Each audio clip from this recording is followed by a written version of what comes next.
एक महीने का पुण्य, एक महीने का पूरा पूरा पुण्य केवल एक दिन माघी पूर्णिमा के दिन स्नान करने से प्राप्त हो जाता है।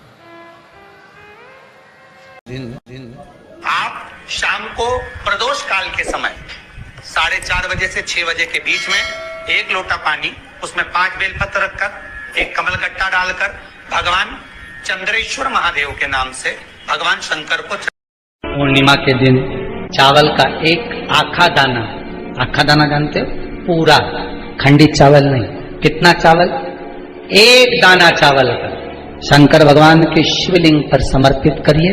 एक बेलपत्र जिसका डंडी का मुख अपनी ओर हो, जहां से चावल चढ़ाया है, उस चावल के ऊपर अपनी कामना कर रख दीजिए और चंद्रमौली भगवान का स्मरण करिए। कौन से भगवान?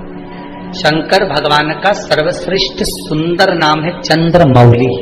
चंद्रमौली भगवान का स्मरण करिए, अपनी कामना कर बेलपत्र समर्पित कर शिव जी पर 1 लोटा पानी, 1 जल पात्र समर्पित करो, कलश से जल चढ़ा दीजिए, नयनों में वो जल लगाकर अपनी कामना कर वापिस घर को आइए। अगली पूर्णिमा आएगी, जो कामना करी है मेरा चंद्रमौली भोलेनाथ से। पीपल का एक पत्ता, उस पत्ते पर थोड़ा सा चावल पूर्णिमा की रात्रि को अपने हाथ में लेकर अपने नयनों से लगाकर शरीर पर से स्वयं उतारकर उसको दरवाजे के पास रख दीजिए। पूर्णिमा की रात्रि को पूर्ण होने पर उस चावल को दूसरे दिन सूंघ कर बहते हुए पानी में डाल दीजिए। महाराज, कितने भी रोग से ग्रसित हो गए, पीपल का एक पत्ता 52,000 ब्राह्मण की साक्षी कराता है। महाराज, वो ध्यान देना, पीपल के वृक्ष में स्वयं नारायण का, मेरे कृष्ण का वास है। स्वयं भगवान गीता के अंतर्गत कहते हैं कि मैं पीपल। जो बच्चा बुद्धि से विकलांग हो, विद्या में कमजोर हो, परीक्षा हॉल में पेपर देते समय भूल जाता हो,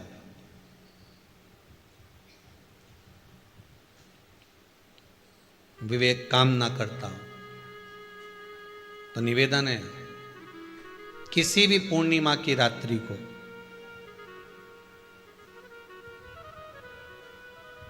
बारह बजे गाय के, गौ माता देसी गाय के जो 4 थन होते हैं, उन 4 थन में से जो आगे के थन होते हैं, 2 पीछे की ओर होते हैं, 2 आगे की ओर होते हैं, तो जो आगे के 2 थन है, उस थन का दूध निकलवा लिया जाए और उस दूध का कोई भी मीठा पदार्थ बनाओ तो ठीक है, ना बनाओ तो उसी दूध में शक्कर मिलाकर पूर्णिमा की रात्रि को जो विवेक से कमजोर हो, बुद्धि से कमजोर हो, या याद करा हुआ सब भूल जाते हो, या आपके लिए भी है, कोई चीज रखते हो भूल जाते हो, विवेक याद नहीं रहता, बुद्धि में इतना प्रबल बल नहीं आ पाता, याददाश्त कमजोर होती चली जा रही, तो किसी भी पूर्णिमा की रात्रि को 12 बजे गाय के आगे के 2 थन का दूध, उसमें कोई पदार्थ, शक्कर, गुड़ कुछ भी मिलाकर भगवान के चंद्रदेव की साक्षी में उसको पिला दिया जाए।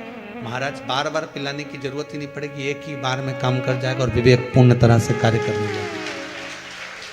देसी गाय के आगे के 2 थन का दूध बड़ा प्रबल होता है।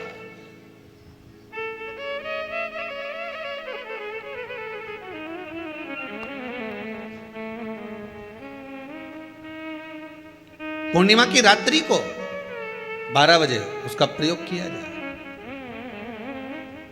आप उस दूध को निकाल लो शाम के समय, रात्रि के समय ग्वाले से कहकर, जिसके यहाँ पर देसी गाय हो वहां निकलवा कर उसको रखा जाए, उसका पान करा जाए। महाराज, रोग बीमारी में प्रबलता, तो मां यशोदा जी जग कल्याण के लिए पूछ रही है, संपूर्ण विश्व के कल्याण के लिए।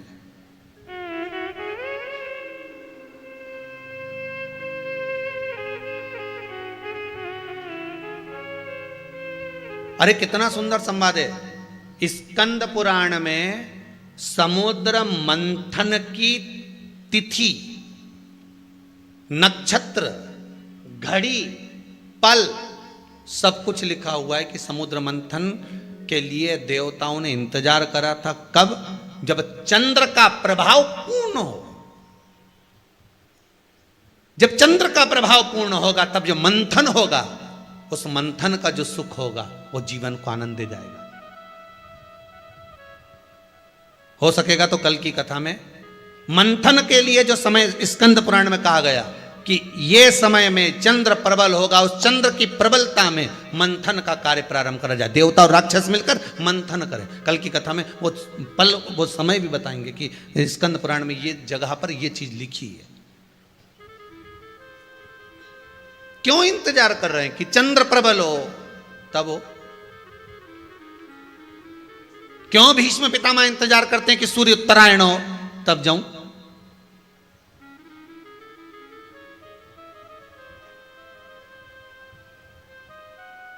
जब देवता 33 कोटि देवता उस चंद्र के इंतजार में रहते हैं कि ये चंद्र प्रबल होगा तब जाकर ये चंद्र यहां पहुंचेगा, तब जाकर हम मंथन करेंगे, तब जाकर वो अमृत मिलेगा और उस अमृत को देवता धारण करेंगे तो वो आनंद पा जाएंगे।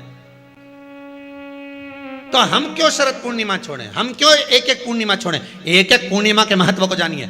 कोई पूर्णिमा साधारण नहीं है, कोई प्रदोष साधारण नहीं है, कोई शिवरात्रि साधारण नहीं है।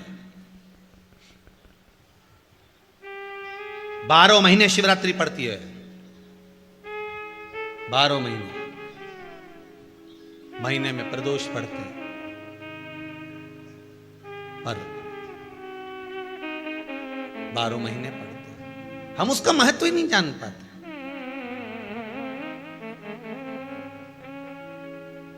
कौन से प्रदोष पर क्या करना है, कौन सी पूर्णिमा को क्या धारण। चावल भूल गए तो आपके मन में आ जाता है कि मैंने चावल नहीं चढ़ाया। बोला आता है कि नहीं आता?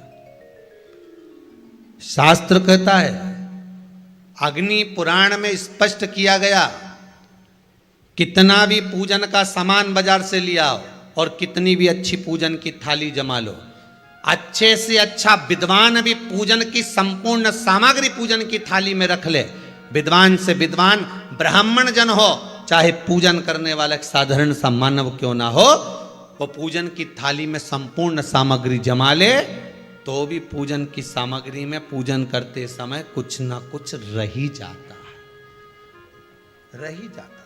अच्छे से अच्छा विद्वान भी पूजन की सामग्री में थोड़ा ना थोड़ा रह गया।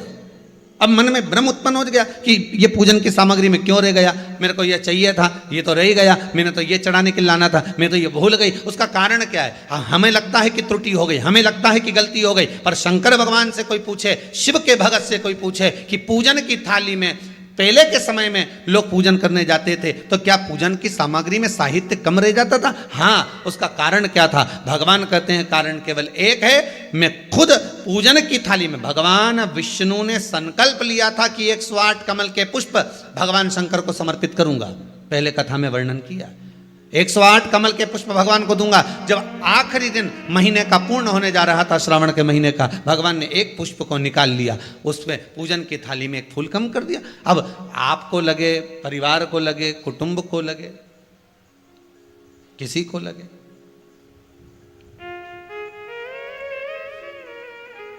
पूजा की थाली में पुष्प, पूजन की थाली में सामग्री अगर कम रह गई है तो आप ये विचार ना करें कि मुझसे गलती हो गई, मुझसे त्रुटि हो गई, भगवान रुष्ट हो जाएंगे।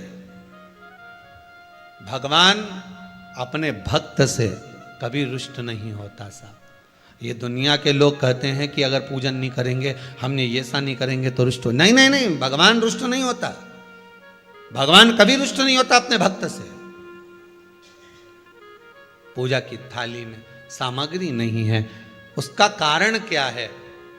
भगवान शंकर की कथा कहती है, जिस दिन पूजन करने बैठे जान कर कर कोई सामग्री मत छोड़ कर जाना, नहीं तो तुम लोग हंसी खेल में कि चलो ये मत ले जाओ, नहीं, आप पूरी सामग्री जमा, और कोई सामग्री आप भूल गए हो तो समझ लेना कि भगवान आपके दरवाजे पर आने के लिए बेकरार हैं, भगवान आपके दरवाजे पर आना चाहते हैं। अगर कोई सामग्री छूट गई है, कोई सामग्री रह गई है,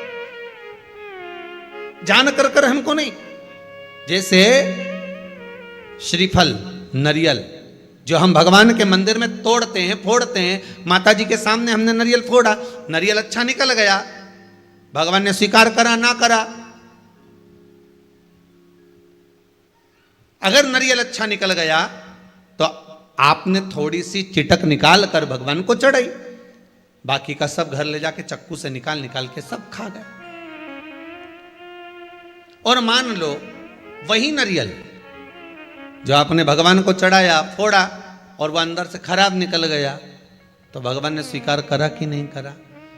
शिव महापुराण की कथा कहती है जो नारियल अंदर से बेकार निकल गया वो भगवान ने पूर्ण स्वीकार कर लिया, क्योंकि भगवान को मालूम है कि ये सड़ा हुआ नारियल तो चक्कू से निकाल के नहीं खाएगी, जब परिक्रमा लगाएगी तो मंदिर के पीछे पटक जाएगी। भगवान को मालूम है इस चीज का, भगवान को इस चीज का ध्यान है कि ये मंदिर के पीछे पटकेगी। अब भगवान यही कह रहे हैं। अब हमको लगा कि भगवान जो सड़ा नारियल है वो स्वीकार कर लिया, तो क्या आप मंदिर जाते समय दुकान पे से सड़ा नारियल लेके जाओगे क्या? अरे बोलो तो, आप तो अच्छा बजा कर, पानी देख कर, खूब बजा बुझू के देख कर लेकर जाओ कि नारियल अच्छा होना चाहिए। आगे भगवान उसको कैसे स्वीकार कर रहा है, भगवान कैसे उसको प्राप्त कर रहा है, ये उसके ऊपर। आप तो श्रेष्ठ लेकर जाइए, आप तो पूरी पूजा की थाली को लगाकर, पूरी पूजा की थाली को जमा कर, पूजन का साहित्य रखकर, पूजन की सामग्री को संपूर्ण जमा कर लेकर आप जाइए। कोई सामग्री रह जाए तो आप मन में उसके लिए खेद उत्पन्न ना करें। आप तो ये सोचें कि भगवान उसको स्वीकार कर रहा है और भगवान का मन है आज मेरे घर आने का। आज भगवान चाहता है कि मैं अपने तेरे घर पर चलूं।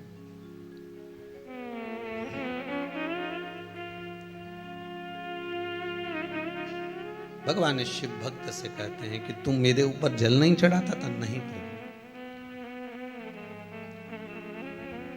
नहीं।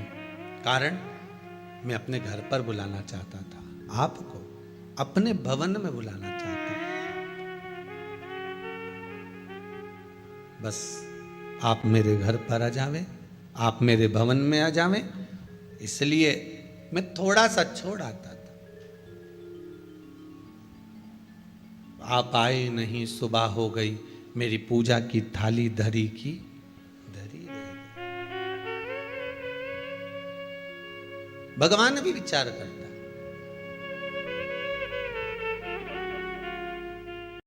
तो सावधानी से सुनना, एक प्रश्न हमारे भीतर खड़ा होता है। जब हम सूर्य नारायण भगवान को अर्घ देते हैं, जल चढ़ाते हैं, तो वो जल पृथ्वी पर जब गिरता है तो उसके छींटे हमारे शरीर पर लगते हैं। क्या वो ठीक है? क्या वो श्रेष्ठ है? तो शिव महापुराण की कथा कहती है जब हम सूर्य को अर्घ देते हैं, सूर्य को जल चढ़ाते हैं, वो पानी जब पृथ्वी पर गिरता है, उसके छींटे हमारे शरीर पर लगते हैं, तो वो श्रेष्ठता का भाव निर्मित करते हैं। वो गलत नहीं हो सकता। कारण अब वो भी समझ लीजिए।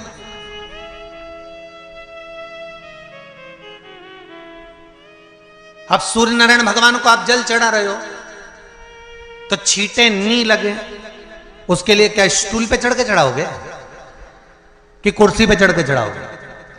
अरे बोलो तो सही। अब कई लोगों के दिमाग में यह बात भरा गई कि हम भगवान को जल चढ़ाते हैं, वो हमारे शरीर में छींटे लगते हैं, जमीन पे से पानी गिरता है, वो हमारे शरीर को छींटे लगते हैं, भगवान को अच्छा नहीं लगता होगा। कौन ने कहा? पहले तो उसको पकड़ के ला।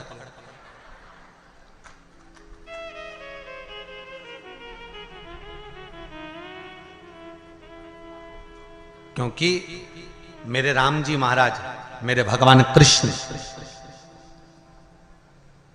बड़े बड़े संत, साधु, सन्यासी, तपस्वी, साधक, उपासक जितने भी हुए, जिन्होंने सूर्य की आराधना करी, इन्होंने टेबल पे चढ़कर या कुर्सी पे चढ़कर जल नहीं चढ़ाया। इन्होंने पृथ्वी पर खड़े होकर ही, क्योंकि पृथ्वी तत्व के देव हैं शिव।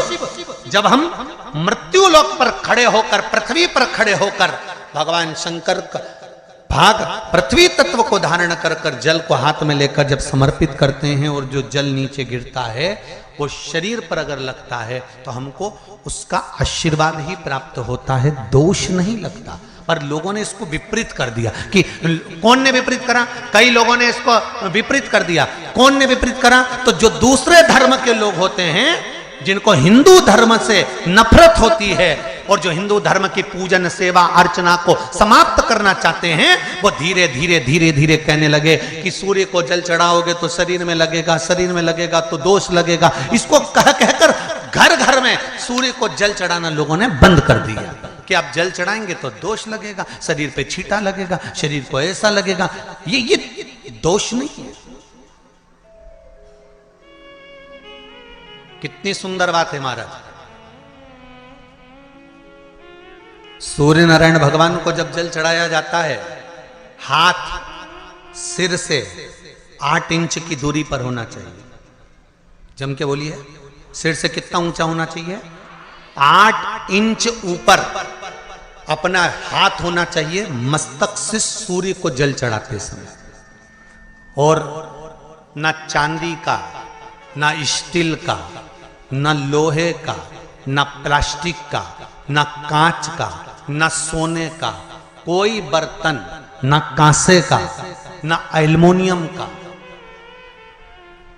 ना पीतल का, केवल एक पात्र होना चाहिए, वो है तांबे का। काय का पात्र होना चाहिए? तांबे का पात्र। और सूर्य नारायण भगवान को जब 8 इंच ऊपर तुम्हारा हस्त है और जब हम सूर्य को जल चढ़ा रहे हैं, कैसे जल चढ़ाना है वो भी समझ लीजिए।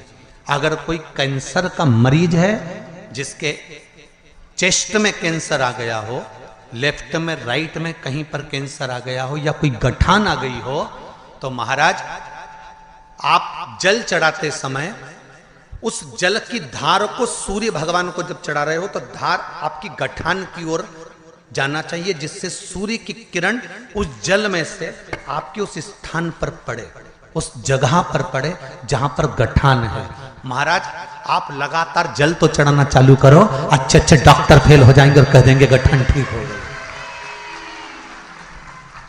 आपका लीवर और किडनी गड़बड़ कर रहा है, आप प्रतिदिन आपका स्वास्थ्य गड़बड़ रहता है, आप प्रतिदिन ये ज्योतिष शास्त्र के अंतर्गत, रत्न शास्त्र के अंतर्गत, ये रत्न शास्त्र, ज्योतिष शास्त्र, रंग शास्त्र जो हमारे यहाँ है, रंगों के हिसाब से ये जितने रत्न होते हैं, माणिक हुआ, मोती हुआ, नीलम हुआ, मूंगा हुआ, पुखराज हुआ, ये क्यों कहते हैं ये पीला है, ये सफेद है, ये नीला है, ये लाल है, इसको शरीर में क्यों पहनाते हैं? उसका कारण होता है कि जब शरीर में पहनते हैं, सूर्य की किरण उसमें पड़ती है, हमारे शरीर पर वो कलर का इफेक्ट पड़ता है, उस कलर को शरीर पर लगता है, और शरीर पर लगता है तो हमारा शरीर धीरे धीरे, हमारी जो इंद्रियां हैं वो सही होने लगती हैं।